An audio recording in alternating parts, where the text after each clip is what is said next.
Okay, we have to start. Welcome to the Warren Lecture Series. I am very happy to introduce today's speaker, Lev Truskinovsky, Professor Truskinovsky, whom many of you know very well because Lev is an old friend of the department.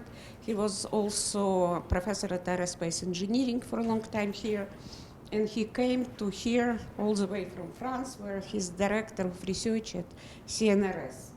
And Lev always have interesting topic and so many of those, so every time he brings something new, and this type it would be something on locomotion, and I'm not sure what it is, but I will not take much of your time, of his time, and please join me in welcoming Lev.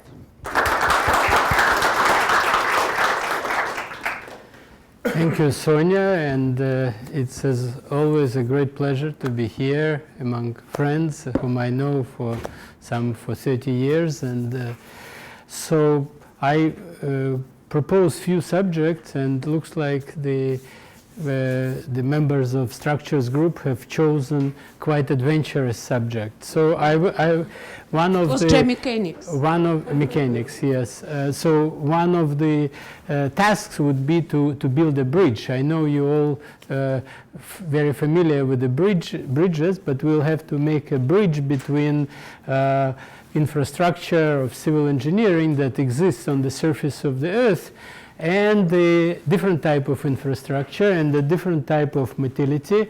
But we are also, you see, it's active mechanics of self-locomotion. We are moving to self-locomotion because our cars are going to move by themselves, our doors are going to open, and windows will go in by themselves. So everything is going to be goes in this direction, and we are also part of the living nature. If we look at a big scale, we are just little living creatures that are creating some environment which we call civil environment. But let's see what's happening at the micro scale.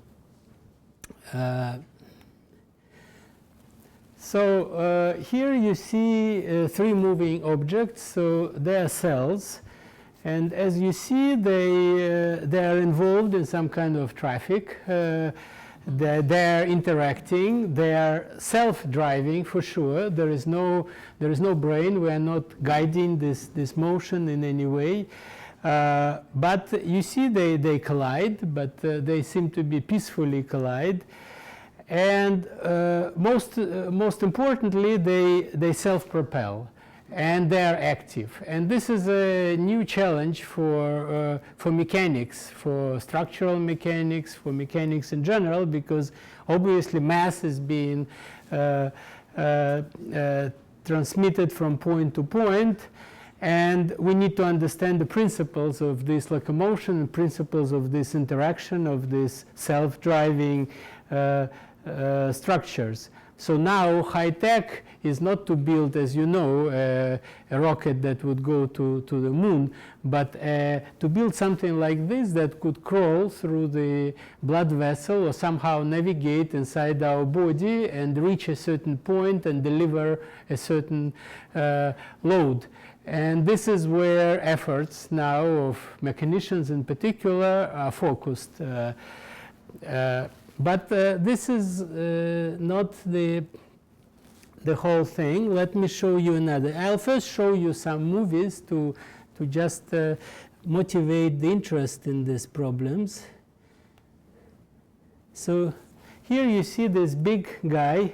It's a cell that's tries to catch this bacteria, this black point. You see, it follows it and it navigates in a kind of civil structure. You see there are obstacles. You see it reached it and it eliminated. And so this is something that's happening inside our bodies all the time. And this is a big mystery. How this active object first self-propels, how it navigates, what kind of purpose it follows, and how the environment affects it. So in this sense, maybe there is a bridge to civil engineering. Let me show you one more. So in fact, things are a bit more complex sometimes because those were objects on a flat surface, but in reality, inside our body, the elastic environment where those self-propelling objects existed more. This is a computer simulation. This is called extracellular matrix. That's what fills our body. But this active object, it tries to navigate through it. It's like meandering through the streets in the city, finding its way, trying different paths, and then eventually advancing. So ultimately the problem is, in this sense, quite complex, and we are at the very beginning of understanding mechanics of it, and in particular the active side of this mechanics. So I'll show. So we are going to talk about very simple example of this type of activity. It's going to be just moving of this type of cells. I'm not going to use the terminology. Those are so-called fish keratocytes. But let's look at what this object has. It has a load, which is the nucleus behind, and it has this front part that's called lamellipodium, which is like an engine or wheels. You see here, you cannot separate where are the wheels, where is the engine. Everything is combined into a common structure, and that's probably how the vehicles of the future will be. So but at the moment we are still using quite rudimentary designs. That's why our cars collide, cannot squeeze. For instance, these objects, they can squeeze through very small spaces, like metastatic cells can penetrate the cracks in blood vessels. They can fluidize themselves, or when they need to perform pressure on the environment, they can become rigid. So here is another movie showing that there is mechanics, because you see there was a cell that was quietly standing, and then it was just mechanically affected by this pipette, and it starts to move. So so all this needs to be understood, and we need to find whether we can use mathematics for this. Now, if we open a typical biological book, of course, people discuss cell motility, but it doesn't look like mechanics too much. So there would be some schematic picture. I would explain this a bit later. But mostly you will see a connection of so-called downstream, upstream biochemical pathways of which agent may affect the motion. And those are this is a complexity of those biochemical pathways that involved in motility. So if we try to simplify it, what we see that there is this load inside the nucleus, and then there's a front side where there is some movement, and this is elongated part called lamellipodium, and that's what is mechanical. So here there is another movie showing maybe in more detail of what's happening inside this structure. So there seems to be a flow inside. That's called retrograde flow. And we know that this body is in contact with the elastic or rigid environment, so it has to exert friction. And this friction is something that allows us to move, because when we are in a very slippery road, like a few days ago, it was impossible to move. So we need to move our feet, and the friction plays an important role, and the motion. So you see there is some motion that is excited inside. So the question is, can it be made simple? Simple means, can we write some equations that describe at least some part of this complexity, or it's completely hopeless and we need to deal with this huge number of elements that biologists, biochemists identify? Okay, so what are scales we are talking about? So cells are at a scale of micron, And the mechanism that micro mechanism that is responsible for this activity is at the scale of nanometers. So that's also the scale where currently mechanics is moving. So like 100 or 200 years ago, civil engineering was about building the Eiffel Tower. But now many people are studying, for instance, dislocational structures in crystals, and even use quantum mechanics to improve the, say, strength of materials, to design new materials. So it's a parallel development, except that here this is a living system. So we would need to know at least something about this level in order to construct a model. And if we look at this level, so we are interested in this frontal part. We see there are a few elements. I don't know why it's... so first there is a friction, and it goes through these adhesive kind of adhesive elements, proteins, integrins that engage and disengage. So this friction is like you are grabbing something, but you cannot hold for too long, and then you release. So you have a transient mechanical interaction that effectively produces this adhesion. There is also something that allows this frontal part to extend, and this is a process of growth. So it's called polymerization. There are some fibers there that's called actins that can grow, and they can also disassemble. So they grow on one side and disassemble on the other. And my talk, previous talk in this room was about growth, not exactly in this framework. But now we are not going to talk much about growth. We are going to talk about contraction. So there is something inside that can contract. So there are these fibers that can also grow, but they're connected with so-called molecular motors that can pull the fibers together. And that can create local contraction. So it's a bit like rudimentary muscle that acts inside. So that's it. That's a main mechanism, and we need to construct out of it something that would remind us mechanics.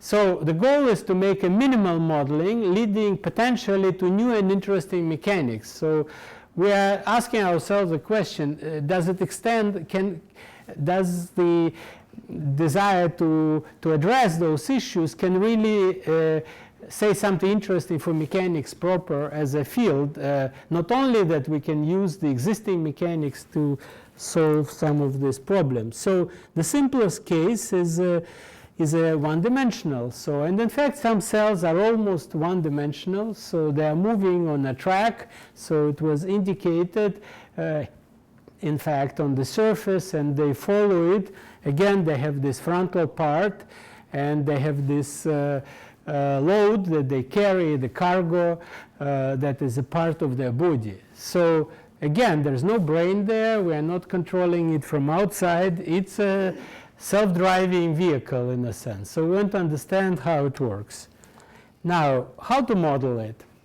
So we have, so people who study cells, they say that a cell, if we really try to link, to list all the elements that are in a single cell, like the ones that we've seen, it would be about 1 million entries. And also people are saying that the plane like this also has about 1 million parts. Yes? But not those, all these parts are of the same importance. For instance, there are cameras and there are other things. But if we are interested in a fundamental question, like for instance, what ensures the lift in a plane, we can drop a lot of details. And we can study just airfoil and focus on the presence of the sharp end and stuff like this. So that's the difficulty in dealing with the subject, not to put as many elements as possible, but to eliminate as many elements as possible and to leave a kind of pure mechanisms. And there is inside the community that tries to do it, there are optimists and pessimists, and optimists thinking that something like this is possible, but pessimists are saying that we are confronting such level of complexity which is fundamentally cannot be reduced, and so you have to follow the pathways, so everything is important, and so the simple physical models, or as they call it, mechanistic, they don't call mechanical, they say mechanistic models, they are just a joke. So you have to deal with this environment, which may be a bit unwelcoming for simple modeling, but still people are trying. So I'll show you some examples of our attempts to understand those things. So we need some kind of prototypical idea of what makes this thing move. So this is our cell, we have to simplify, this is our cargo, and there is this motor part. So we want to model the motor part. So we understand that something is moving inside the motor part, and let's take as an idea, as a main idea, guiding idea, a tank. So there is this belt that is moving, so it undergoes friction with the environment, and the upper part has no friction, and by ensuring this motion, this retrograde flow inside, we can make the whole thing move. Now, this picture can be simplified. The picture can be simplified by looking just at three masses here. Now, what do we have here? So, so those are dashboards. This is a spring that holds this thing together, but we need contraction because we want to emphasize the contraction. So let's put these elements here and concentrate activity here. So those elements can contract, and Chi1 and Chi2 are the force couples that can be created. You see, at the micro scale, we cannot create a force, yes, because it's an internal forces. So we can create couple of forces, or we can create stress. So those who studied mechanics enough, they understand that stress is not a force; it's a force couples. So what active here is the ability of the system to generate stress. Now, if we write a system of equations describing the motion of these three masses viewed as points, so we have all the entries here. For instance, for mass 1, this is a friction force here. I don't know why it does this, but hopefully you can still follow. So this is a spring, the big spring that connects x1 and x3. This is chi. This is a force acting from this. It's one element of this force couple, and there is a dashboard here, which is linear viscoelastic element, and we can do it for all other elements, and we see that this system will have a trivial solution, which means all dots or dotted variables are zero, so there is no velocity, unless chi1 is different from chi2, which means that you cannot have a homogeneous contraction everywhere, so it should be inhomogeneous. So this is a key point. So if you manage to create inside the body inhomogeneous contraction, that can ultimately create motility. But of course, those elements have to somehow be coupled with other elements, and because it's a self-driving, because if we just prescribe them, then it will be a guided movement. So there is still a long way to go.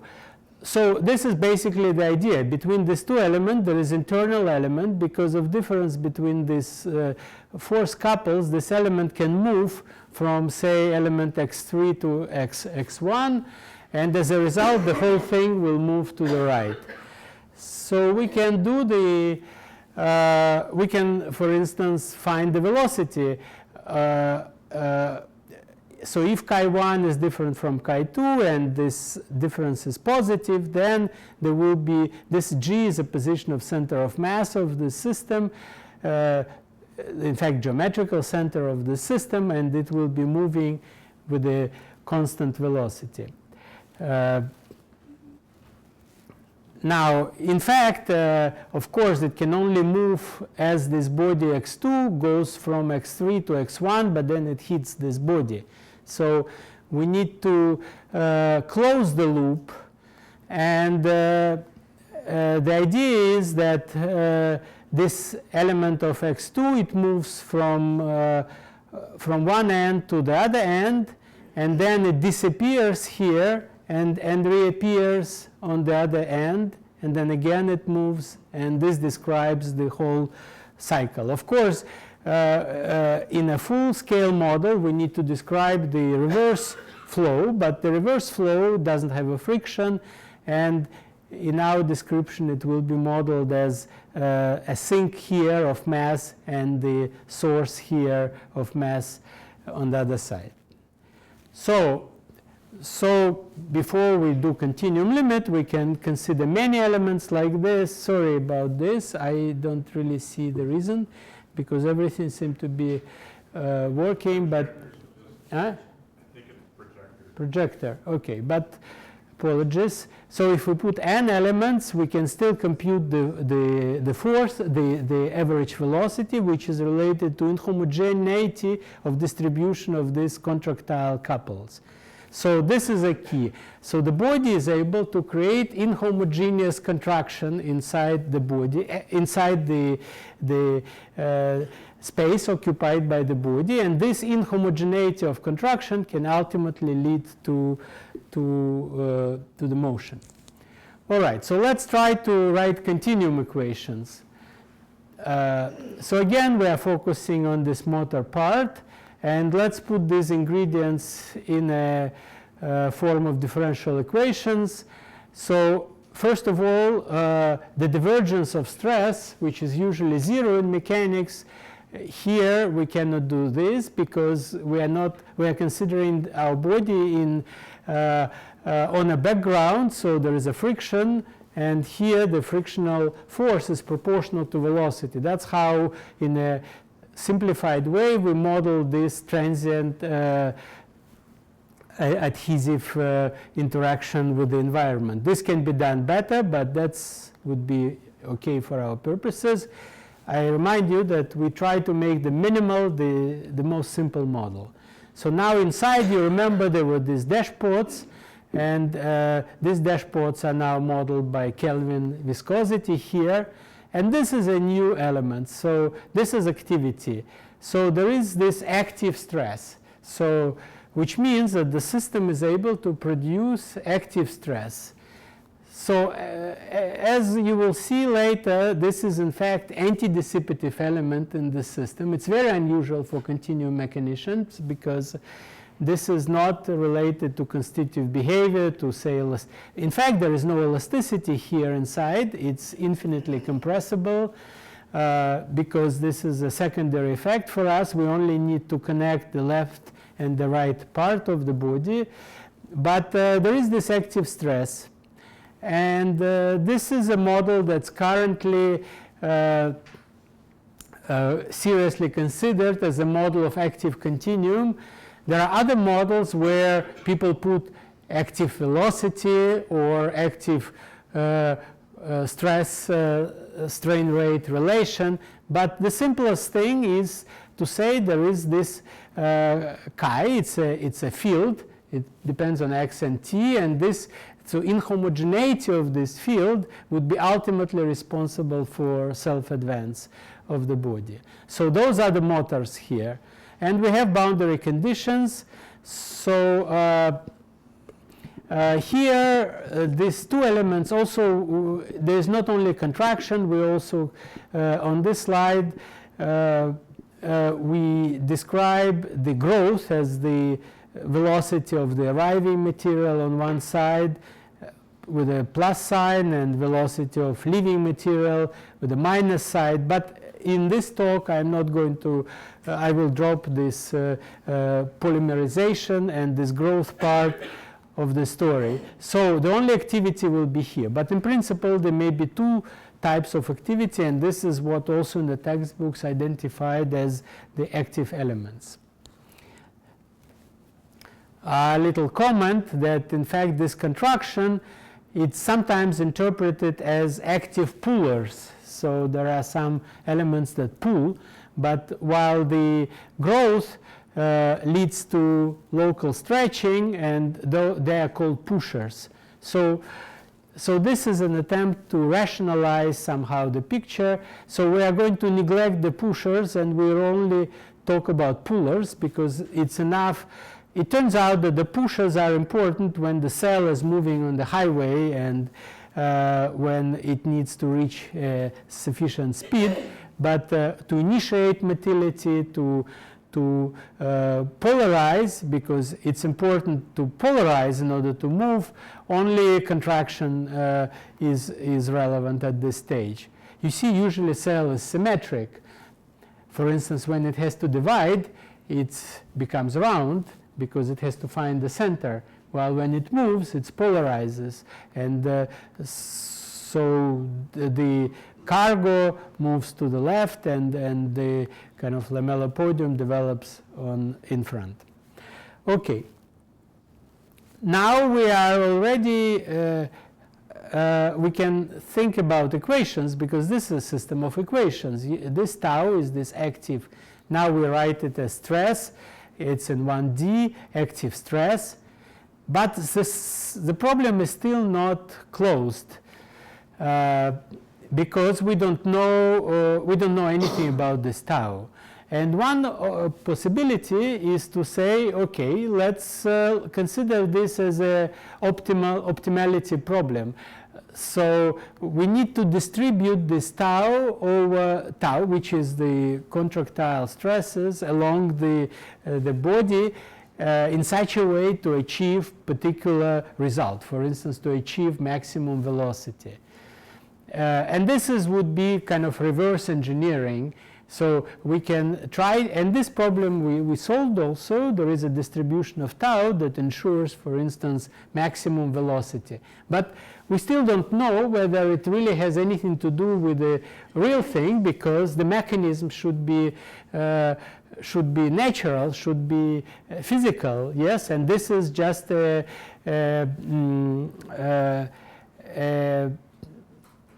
set of actuators that we can control from outside. So I'm not going to present here the solution of this problem, but we are going to now address the question of how to define this tau. How tau, this active stress, depends on the other parameters of the body. And here it will be it's interesting that the first person who addressed this question was in the University of Minnesota, and this is Professor Scriven from chemical engineering, whom many of you know. He was interested in chemo-mechanical coupling, in the system with chemo-mechanical coupling. So why I'm talking about chemistry here? Because the energy that's needed to provide this active contraction must come from somewhere, yes? And as we know from usual cars, the fuel must be burned, and as a result, the work is done. So very similar things are happening in the bodies. It's just that engine is everywhere, fuel is everywhere. So the fuel is so-called ATP. ATP is a certain type of big molecules that undergo hydrolysis. That's the final element of our metabolic process. So when this fuel, so there must be some chemical reaction on the background, but then this reaction must be coupled somehow with mechanics. And from this, life appears. So let's try to think in these terms. So our equations had these elements, which was just a balanced law. There was a friction here proportional to velocity. And here inside sigma, you remember there was viscosity and there was activity. Yes, there was also mass balance.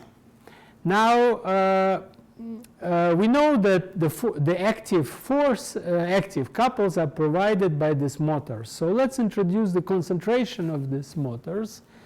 And they are attached and they are advected by the flow of mass. But they also can diffuse because they can detach and, in fact, randomly in the presence of thermal fluctuations. So there is a diffusion of these active agents, and there is a reaction. So reaction, the zeta is the advance of reaction. So it's here we also in a moving media, but it's a full derivative of this variable, so in each material point, and it's equal to some rate of reaction. But of course, we don't know what is J here, we don't know what is nu here yet. So the coupling still didn't happen, but we have the elements, so there is advection because the motors that produce the force by themselves advected by the flow. There is diffusion, limited, and there is a reaction.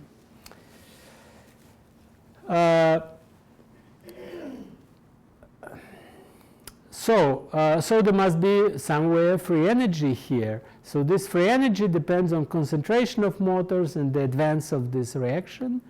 The derivative in this reaction, there must be zeta here, is the so-called affinity. And the derivative in concentration is the chemical potential. So now we can turn the crank and try to write the energy balance. So this is a work done. This is the change in the free energy, and the difference is the dissipation that must be positive. So I won't go in the details. We can substitute these equations and we can come up with the expression for the rate of dissipation. Now, so this is the usual viscous, what usually is described as viscous dissipation. This is a usual chemical dissipation. It's the driving force of the chemical reaction multiplied by the rate of chemical reaction. And this is a dissipation due to diffusion. So far this is rather standard. And what Scriven have understood is that there is a coupling between reaction and stress. So reaction can create forces, not forces, stresses, because it's internal elements, so it can create force couples. So we can use kind of linear, simplest linear on Zagier type of relations here. As you see now, in usual viscous fluid, stress would be proportional to the strain rate here, but now it's also affected by this reaction, and also reaction now is affected by mechanics. And we assume that diffusion is completely decoupled. So these cross coefficients, this is a chemo-mechanical coupling. So the basic idea is that in terms of chemical degrees of freedom, the system goes down potential energy, so energy is released, while this allows, in terms of mechanical variables, the system to go up the stairs and to do the work. So you have to organize this type of balance, but you need to keep chemical reaction out of equilibrium so that there would be, you have to remove the product and bring the reactants to maintain the reaction out of equilibrium so that the slope of potential energy would always generate the release, and then ultimately the energy that's needed to drive mechanical system up the slope of So, so this chemo-mechanical coupling, if we follow this type of linear relations, we see that stress will be not only viscous, but there will be also a part related to chemistry. And this is exactly the part that is active. So the important thing that came here is that the active stress, even in this linear approximation, is proportional to the concentration, this in this case volumetric concentration of the motors of these active agents. Now you see this. Now we no longer have tau here. We have that the active stress is proportional to the concentration, and concentration by itself of the motor satisfies this advection diffusion equation. And this is the crucial element here. This is basically all the model. So in boundary conditions, so this basic springs that imitates the membrane here is put. So this is non-penetratable for the matter boundaries, and this is the fact that it's blocked in terms of diffusion on both sides. Okay, so this is our simple airfoil, our simple system. But it's not so simple because there is this quadratic nonlinearity here. But that's a minimal nonlinearity. Now, if you compute you remember that G was the way we denoted the center of mass of the system. So G dot is the velocity of the whole thing. So you can show that velocity will be non-zero if this integral is non-zero. So of course that suggests that C of x and t, this distribution of motors, should be asymmetric. We can try to dimensionalize, and we'll end up with 3 non-dimensional parameters that I don't think I can discuss it in detail, but that's our simple system that we end up with. Look at what it is. So it's equation for distribution of motors for the concentration, but this advective term depends on stress distribution, and stress distribution by itself, this is like a Helmholtz operator, and then there is a concentration on the right. So what it means, what does it mean? So it means that the motors themselves, they cause stress distribution. Stress distribution drives the motion, and the motion drags the motors. So there is a mechanical coupling, and that leads to localization of motors and ultimately to the velocity, to the overall velocity of the system. In fact, in mathematics, systems like this have been studied, but in a different framework, not in mechanical setting, and it's one of the examples of so-called Keller-Segel system. So look at this equation. So it's if this is a linear part and this is non-linear part, non-linearity is quadratic. So if we eliminate sigma here, we can write it as a fully non-local equation. In fact, this system has a lot of similarity with Navier-Stokes equations, because in Navier-Stokes equations there is a incompressibility constraint that creates non-locality in the system, and it also has quadratic nonlinearity. So it's a kind of a scalar version of Navier-Stokes equation, and of course the solutions are quite complex, but in particular you can expect localization, and this ultimately leads to motility.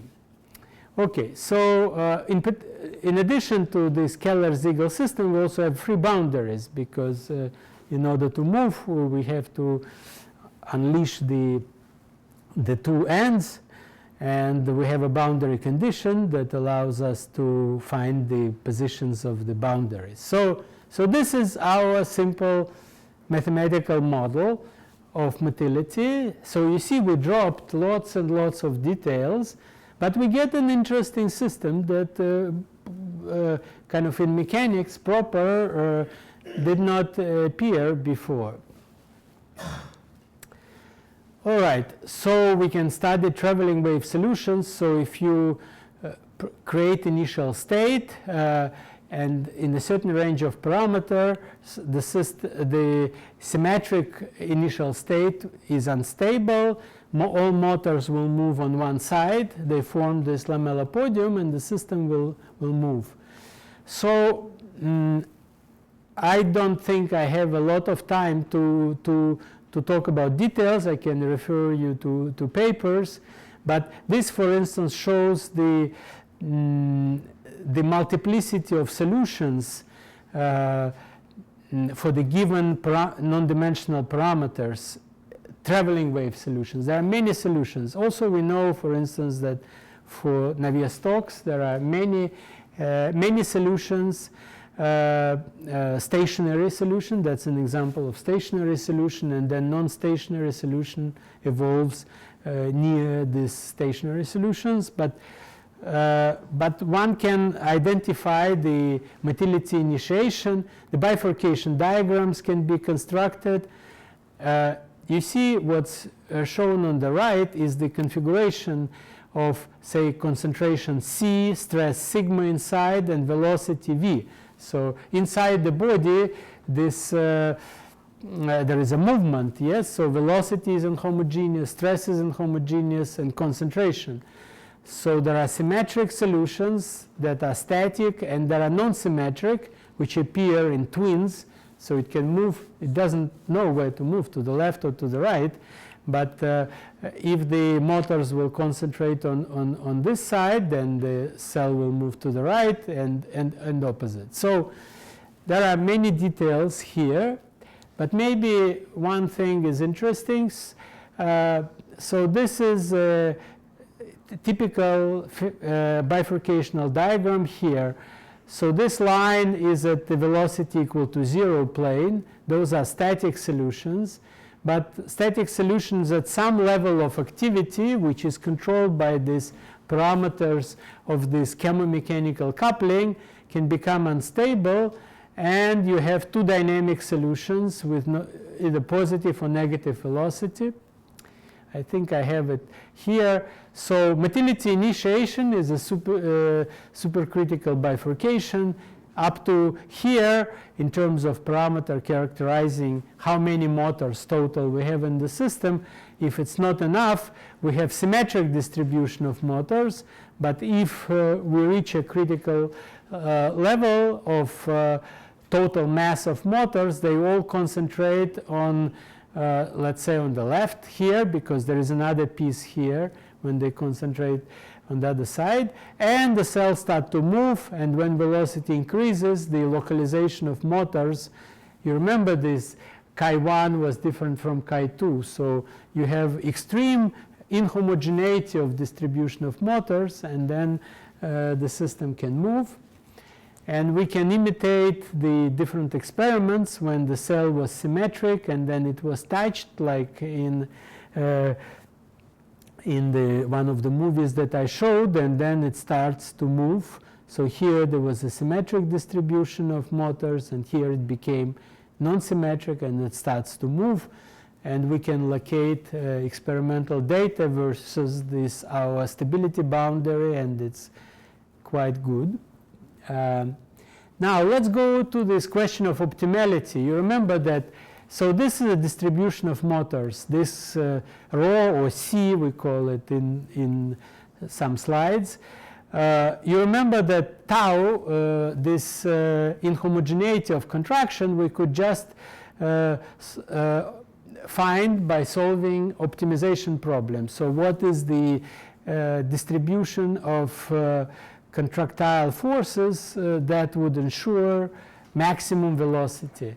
And this is given here by the dashed line. And the solid line gives the real distribution due to this mechanism. Let's call it Scriven type of mechanism. And you see it's very close to optimality. So So this physical mechanism that involves advection, reaction, and diffusion produce almost optimal conditions for the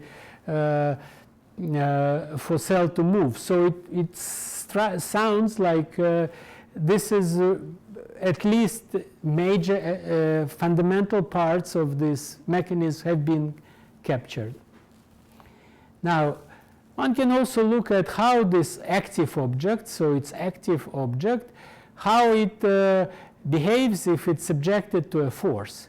So if it were a passive object, and we know that there is a viscous friction from the environment, what do we expect? Force-velocity relation.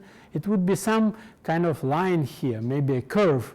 But this curve, like this black line, would be sitting in this quadrant and in this quadrant. So, which means that if force is positive, also velocity is positive, which means that if we apply force, this object will be dragged by this force. And in fact, it is fully located in these two quadrants when the activity of motors, there is a parameter there, sufficiently small. But when it increases, the curves start to develop this type of loops. This is increasing motor activity, and it starts to enter this quadrant. So what does it mean that we are here? It means that the product force and velocity is no longer positive. It means that although the force is acting to the right, cell wants to move to the left, and it's actually dragging a cargo. So this is active area. This is anti-dissipative behavior.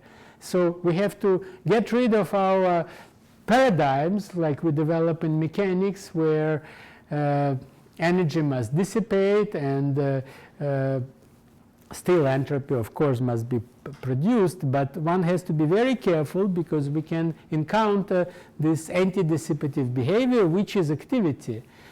And now, of course, everything will be all right if we add the chemical part of the problem and compute total entropy production. But this shows that there is no much mystery in life, in a sense. So, of course, there is a lot of complexity, but still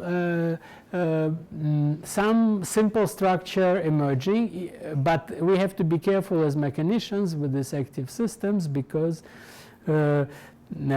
we enter these forbidden areas, because I'm sure many professors here teach students that you cannot have constitutive modeling of, say, viscoelastic behavior where anything is happening in these areas, because that would violate some inequalities that are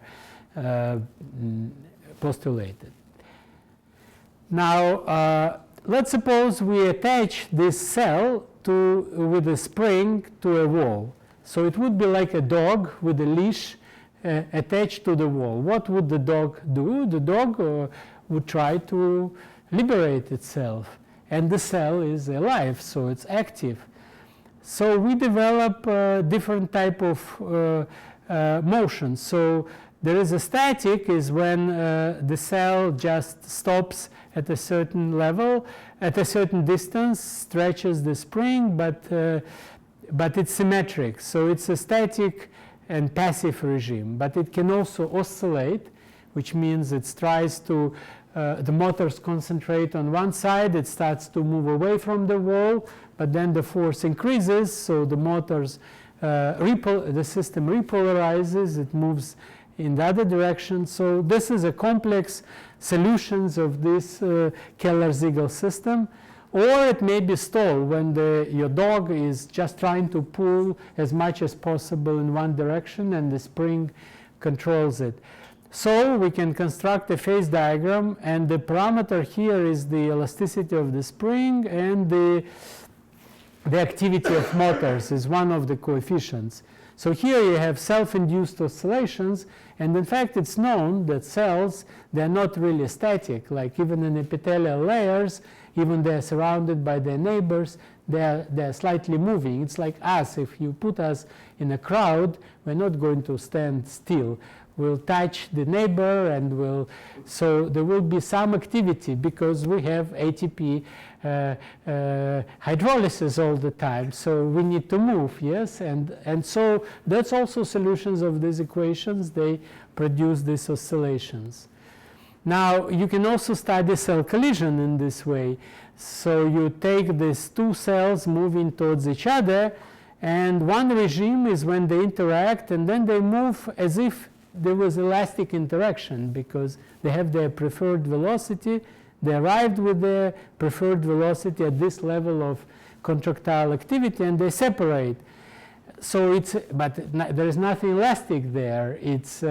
But it looks elastic. But in other regime, they can start moving together. They can just block each other, and they can also bypass each other. But I won't discuss this, and you can construct a diagram. So one can start thinking about collective interaction between the cells or cells inside some kind of crowded environment.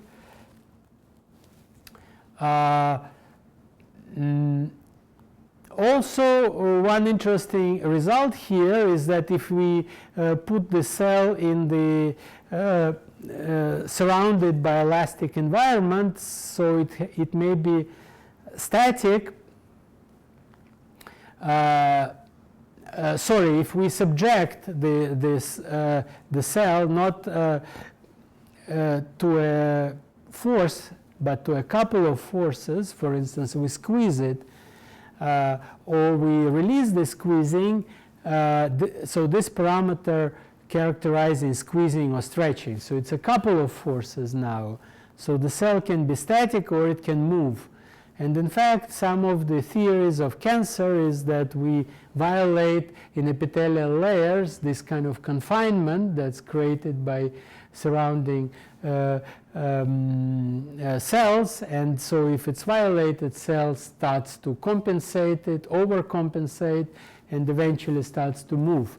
So this diagram is putting some mechanical meaning to this. So cells like to be squeezed to a certain level, but if we ease this squeeze up to a certain level, then so P is the level of contractile activity, which is total number of motors inside, then it starts to move. So there are all kinds of predictions that can be made here. And I'll end showing you again the movie. I hope you look with the different eyes now. This self-driving cars with soft collisions. We are on the way towards understanding of these systems, and potentially they can be imitated artificially at a maybe larger scale. But engineering will eventually, there's no question about it, will go into design of the self-propelling objects of this type, and this is a real challenge for mechanicians. So I strongly recommend young people to look at this as a civil engineering environment of the future. Thank you. Thank you, Lev. Before we proceed to question, I want to tell you that Lev is MTS visiting professor. He will be here today, Monday and Tuesday, so you're very welcome and actually encouraged to stop by his office, 152, and discuss with him this topic and many other topics. He has very wide background and always like to talk about mechanics. So, and now we have time maybe for a couple of questions.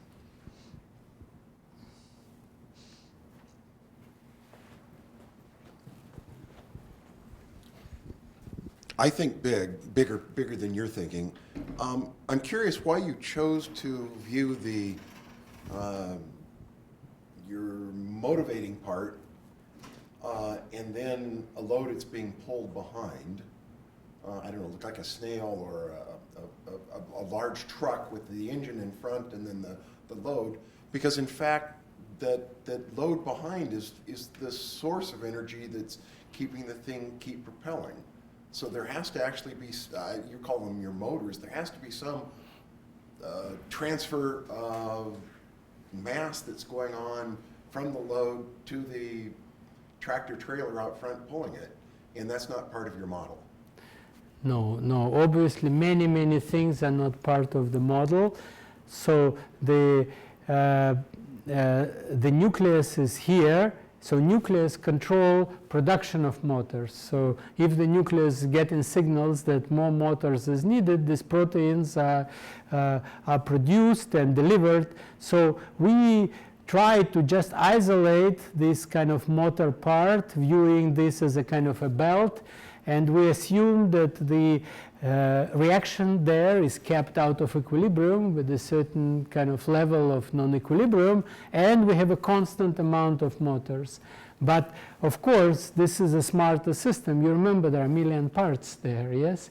And we are far from describing all of them, but that's a kind of a complexity here, because the more you start to put in, the less transparency you have, and less hope to understand something. So that's why, of course, we just starting, and there are already my student who is a part of this project. He is now submitted a paper with a two-dimensional version where you can predict a shape. But it's not exactly this shape. There are many things. But again, mathematical modeling is not about putting everything in, but dropping as much as possible, but without losing the baby with the water, bathtub water. So anyway, but it's a beginning, yes? Just one question, Henrik, because we have Jews.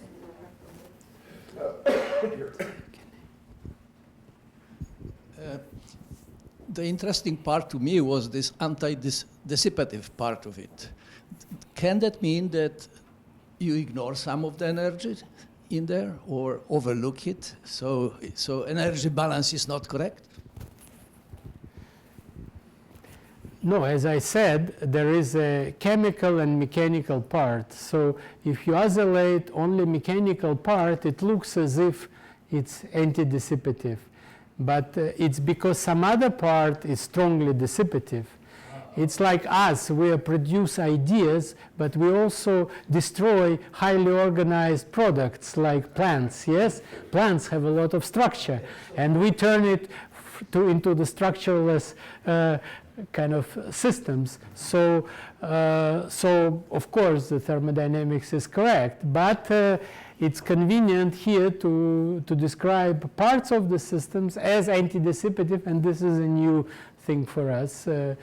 The global, yes. So we can sleep quietly.